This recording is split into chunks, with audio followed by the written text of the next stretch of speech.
আসসালামু আলাইকুম। অ্যাডমিশন ও চাকরি প্রত্যাশী ভাই বোনেরা, আশা করি সকলে ভালো আছেন, সুস্থ আছেন। আমার পিছনে কি টপিক আছে বলেন তো? যে বিরোধপূর্ণ দ্বীপ। এই বিরোধপূর্ণ দ্বীপ এমন একটা টপিক, অ্যাডমিশন বলেন, চাকরি-বাকরি পরীক্ষা যেখানেই বলেন না কেন কোথাও না কোথাও একটা প্রশ্ন আসেই। তাহলে চলেন আজকে আমরা যেই প্রশ্নগুলো সবচেয়ে বেশি আসছে বা আসে এবং যেগুলো আসে না সেটাও কি আজকে আমরা জেনে নিব। তাহলে ১ নম্বর দেখেন যেটা আছে যে আবু মুসা দ্বীপ। আমি স্পেশালি ১ম এ কতগুলা আপনাকে দাগিয়ে দিচ্ছি। এগুলা বিভিন্ন পরীক্ষায় বারবার আসে। আবু মুসা দ্বীপ, সেনকাকু দ্বীপ, ফকল্যান্ড দ্বীপ, শাতিল আরব, হ্যাঁ? তারপর ধরেন আপনার কি এই যে এখানে শাখালিন দ্বীপপুঞ্জ।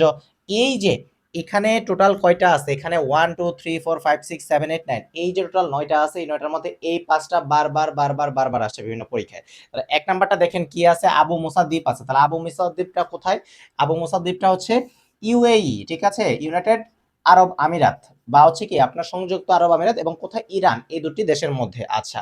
বিরোধপূর্ণ দেশ আরকি। এই দ্বীপটা নিয়ে যে ২ টা দেশের বিরোধ চলছে বা বিরোধপূর্ণ দেশের মধ্যে একটা দ্বীপ, সেটা হচ্ছে কি এই আবু মুসা দ্বীপ। আচ্ছা। তারপর দেখেন চীন জাপান, হ্যাঁ? চীন আর জাপানের মধ্যে কি সেনকাকু দ্বীপ, এটা অনেক জায়গায় আসে সেনকাকু দ্বীপ, চীন জাপান, হ্যাঁ? তারপর দেখেন ব্রিটেন ও আর্জেন্টিনা। এই যে আপনারা দেখলেন এই বছর কি বিশ্বকাপে আর্জেন্টিনা এবং ইংল্যান্ড মুখোমুখি হয়েছে। তাহলে ব্রিটেন এবং আর্জেন্টিনা কোন দ্বীপটা নিয়ে তাদের মধ্যে বিরোধ চলে? সেটা হচ্ছে কি ফকল্যান্ড দ্বীপ, ঠিক আছে? ফকল্যান্ড দ্বীপ। ব্রিটেন এবং হচ্ছে কি আর্জেন্টিনা। আচ্ছা। শাতিল আরব কি ইরান ও ইরাক, ঠিক আছে? এটা মনে রাখাটা এটি হচ্ছে কি ইরান ইরাক। আমরা দুইটা জানি, ইরান রাজধানী কি তেহরান, ইরাক রাজধানী কি বাগদাদ। তাহলে ইরান ইরাক, ঠিক আছে? এই ইরান আর ইরাক এই দুটো কি শাতিল আরব। আচ্ছা। এরপর যেটা বললাম ইম্পর্টেন্ট, আমি আগে কথা বলি যে শাখালিন দ্বীপপুঞ্জর মধ্যে কি রাশিয়া জাপান। শাখালিন দ্বীপপুঞ্জর মধ্যেও রাশিয়া জাপান, আবার দক্ষিণ কুরিল দ্বীপপুঞ্জ, এই দক্ষিণ কুরিল দ্বীপপুঞ্জ কি রাশিয়া জাপান। তাহলে দুইটা জিনিস মনে রাখতে পারেন যে দক্ষিণ কুরিল দ্বীপপুঞ্জে, শাখালিন দ্বীপপুঞ্জ দুইটাই হচ্ছে কি রাশিয়া এবং হচ্ছে আপনার জাপান। আচ্ছা।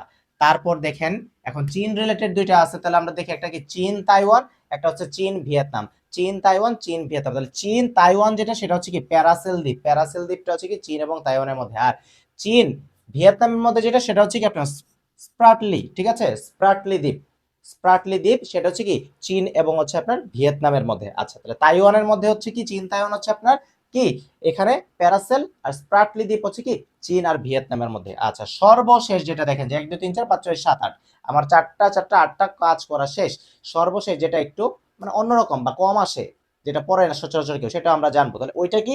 ওইটা হচ্ছে হানিস দ্বীপপুঞ্জ কোন দেশে? ইয়েমেন এবং হচ্ছে ইরিত্রিয়া, ঠিক আছে? যে ইরিত্রিয়া ইথিওপিয়া আপনাদেরকে পড়িয়েছিলাম না, হর্ন অফ আফ্রিকার মধ্যে ইরিত্রিয়া দেশটা। সো ওই ইরিত্রিয়া এবং হচ্ছে কি ইয়েমেন, এই দুইটা দেশ মিলে কি এই দুইটা দেশের মধ্যে যে বিরোধপূর্ণ দ্বীপ সেটার নাম কি? সেটার নাম হচ্ছে আপনার হানিস দ্বীপপুঞ্জ। তো দেখেন এটা ছোট একটা টপিক, বিরোধপূর্ণ দ্বীপ, এইটা থেকেও কি আপনার স্পেসিফিক ভাবে কুইশন আসে। তাহলে কি আপনাদের আশা করছি যে এটা আমি সুন্দর করে আমি কি একদম মানে নোট করে দেওয়ার মতো আর কি, মানে নোট করে আমি যেমন খাতায় নোট করে এমন হচ্ছে কি আমি সুন্দর করে বোর্ডের মধ্যে আপনাকে তো লিখে আপনাদেরকে বুঝিয়ে দিলাম।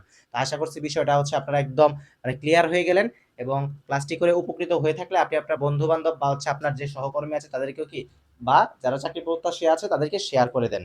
এবং পরবর্তী কোনো ভিডিওতে আপনাদের সকলের সাথে আবার দেখা হচ্ছে ইনশাল্লাহ।